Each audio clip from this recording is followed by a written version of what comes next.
Jesus new creation ministries ద్వారా ఈ రీతిగా ప్రతిరోజు అనుదిన ఆహారమును మీతో పంచుకోవడానికి దేవుడిస్తున్న కృపను బట్టి దేవునికి ఎనలేని కృతజ్ఞతలు. ఇంతవరకు దేవుడు మనల్ని కాపాడుతూ సంరక్షిస్తూ కోడి తన బిడ్డలను ఏ విధంగా అయితే కాపాడుతుందో ఆ విధంగా ఈ క్షణం వరకు ఆయన మనల్ని కాపాడుకుంటూ వచ్చారు.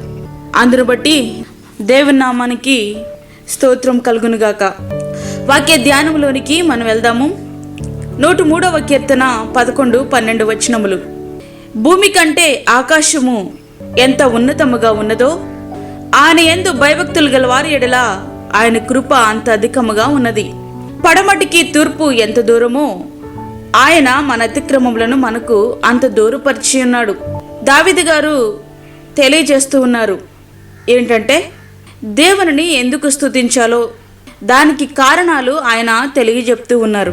దేవుడు మన అతిక్రమములను ఎంత దూరపరిచినాడో అదేవిధంగా ఆయన యొక్క కృపను మన ఎడల అంత దగ్గర చేస్తూ ఉన్నాడు. ఆయన కృప ఎంత అత్యున్నతమైనదో అది వర్ణనకే సాధ్యం కాదు. అందుకే దావీదు గారు అంటున్నారు, యెహోవా నీ కృప ఆకాశమును అంటుచున్నది, నీ సత్య సందత్వము అంతరిక్షమును అంటుచున్నది. కీర్తనలు 36వ అధ్యాయము 5వ వచనం. అయితే ఈ కృప ఎవరి కోసం అంటే దానికో షరతు ఉంది. ఎవరైతే ఆయన యందు భయభక్తులు కలిగి ఉంటారో వారికి మాత్రమే ఆ కృప దొరుకుతుంది. భక్తి చేస్తున్నాం, భక్తిలో లోటు లేదు, కానీ అది భయముతో కూడిన భక్తి మాత్రం కాదు. భక్తిలో భయం లోపిస్తుంది. అది ఎట్లా అనుకుంటున్నారా? మన ఇంటి గోడల మీద దేవుని వాక్యాలతో కూడినటువంటి పోస్టర్సు మంచిదే, కానీ ఆ వాక్యాలు గోడలకే పరిమితం అవ్వకూడదు. అక్కడ వాక్యాలు వేరేగా ఉంటాయి, ఇంట్లో పరిస్థితులు వేరేగా ఉంటాయి. యేసయ్య గృహానికి అధిపతి అంటాం, అసలు ఆ గృహంలో యేసయ్యకే స్థానం ఉండదు. ఇట్లా అనేకం. ఇవన్నీ మేము భక్తిపరులం అని చెప్పుకోవడానికి మనం పడే తిప్పలు తప్ప చేసే భక్తిలో మాత్రం భయం లేదు. వేశ్యనైనా క్షమిస్తారు కానీ వేషధారిని ఆయన క్షమించడు. భక్తి చేస్తున్నాం కానీ ఆయన శక్తిని ఆశ్రయించలేక మనం చేసే భక్తిలో భయం లేక ప్రతిఫలాలు పొందలేకపోతున్నాం. భయముతో కూడిన భక్తి చేసేవారుగా మనం ఉందాం. ఆయన కృపకు మనము ఎల్లప్పుడూ కూడా దగ్గరవుదాం. తండ్రి తన కుమారుని ఎడల జాలిపడినట్లు యెహోవా తన యందు భయభక్తులు గల వారి ఎడల జాలిపడును. ప్రియ స్నేహితుడా, నీవు భక్తి చేస్తున్నావు, ఆ భక్తిలో దేవుని భయం ఉందా? నీ మెడలో సిలువ వేసుకుంటున్నావు, అదేదో గొప్ప భక్తి అనుకుంటున్నావు. కానీ మనము చేసే పనులు చూస్తే దయ్యాలు సహితం ఓ మై గాడ్ అంటూ ఆశ్చర్యపోతాయి. కనీసం మెడలో సిలువ ఉంది కదా అనే భయం కూడా ఏ కోశాన కనిపించడం లేదు. అలాంటప్పుడు దేవుని కృపకు నీవెలా దగ్గరవుతావు? ఆయన యందు భయభక్తులు గల వారి ఎడల ఆయన కృప అంత అధికముగా ఉంటదంట. ఎవరి ఎడల ఉంటది అంటే ఆయన యందు భయము భక్తి ఉన్నవారి ఎడల. నువ్వు క్రైస్తవుడిగా పుట్టావేమో, భక్తిపరుడుగానే పెరుగుతున్నవేమో, కానీ ఆ భక్తిలో దేవుని యొక్క భయము ఉందా?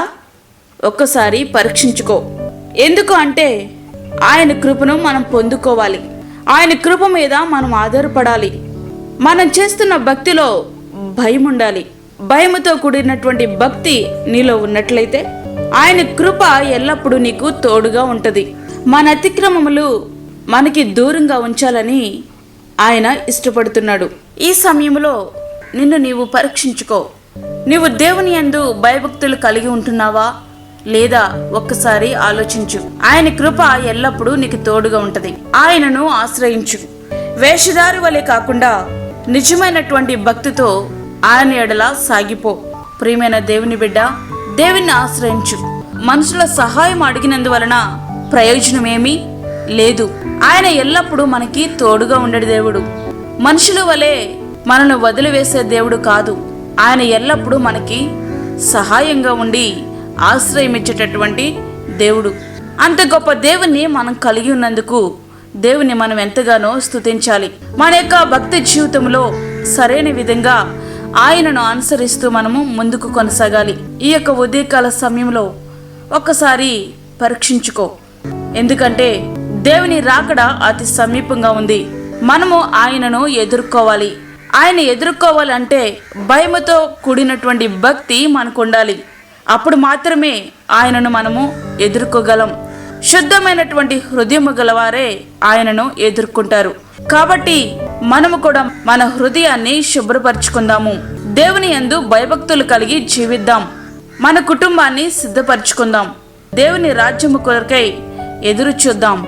అట్టి కృప ధన్యత దేవుడు మనకి అనుగ్రహించునుగాక.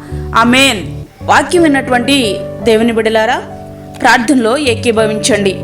పరిశుద్ధమైన తండ్రి, ప్రేమగల యేసు ప్రభువా, శ్రేష్టమైన మరి ఒక దినం మాకు అనుగ్రహించారు నాయన, నీకు వందనాలు. ఈ దినమంతా మాకు తోడుగుండండి. ప్రతి విధమైన శోధన, కీడు, ప్రమాదముల నుంచి మమ్మల్ని తప్పించండి. నీ సన్నిధిని మాతో ఉంచండి. నీ అందు భయభక్తులు కలిగినటువంటి వారుగా, ప్రతి క్షణము నీ వైపు చూస్తూ ముందుకు సాగేవారుగా మీరు మమ్మల్ని సిద్ధపరచండి ప్రభా. ప్రార్థనలో ఏకీభవిస్తున్న ప్రతి ఒక్క బిడ్డను మీరు దర్శించండి.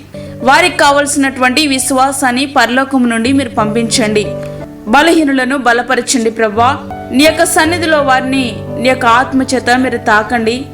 వారికి కావలసిన శక్తిని, బలాన్ని మీరు అనుగ్రహించండి. అలాగే వృద్ధులను, గర్భిణీ స్త్రీలను, చంటి బిడ్డలను మీరు జ్ఞాపకం చేసుకొనండి. వారికి కావలసిన నీ భద్రతను దయచేయండి ప్రభా. అనేక మంది హాస్పిటల్స్లో బాధపడుతూ ఉంటున్నారు. వారందరినీ మీరు జ్ఞాపకం చేసుకొనండి.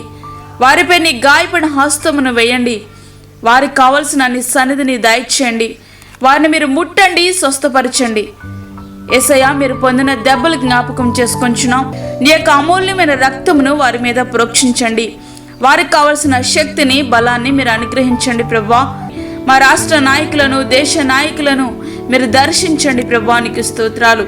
ఈ దినమంతా నీ సన్నిధిని మాతో ఉంచండి. మాకు కాదు యెహోవా, మాకు కాదు, సమస్త మహిమ ప్రభావాలు మీకే ఆరోపించుకుంటూ యేసు పరిశుద్ధ నామమున అడిగి వేడుకుంటున్నాము తండ్రి. ఆమేన్. ఈ యొక్క వర్తమానములు మీ బంధువులకు, మీ స్నేహితులకు షేర్ చేయండి. దేవుని సేవలో మీరు కూడా పాలిభాగస్తులు కండి. అదేవిధంగా మీ ప్రార్థన అవసరతలు మాకు తెలియచేయండి. మా ఫోన్ నెంబర్ 9177377559. దేవుడు మిమ్మును, మీ కుటుంబమును దీవించునుగాక. ఆమేన్. దేవుని పనిలో మీ సహోదరి అన్నామణి. మా ఛానల్ని సబ్స్క్రైబ్ చేయండి, షేర్ చేయండి, లైక్ చేయండి. దేవుడు మిమ్మల్ని దీవించునుగాక. ఆమేన్.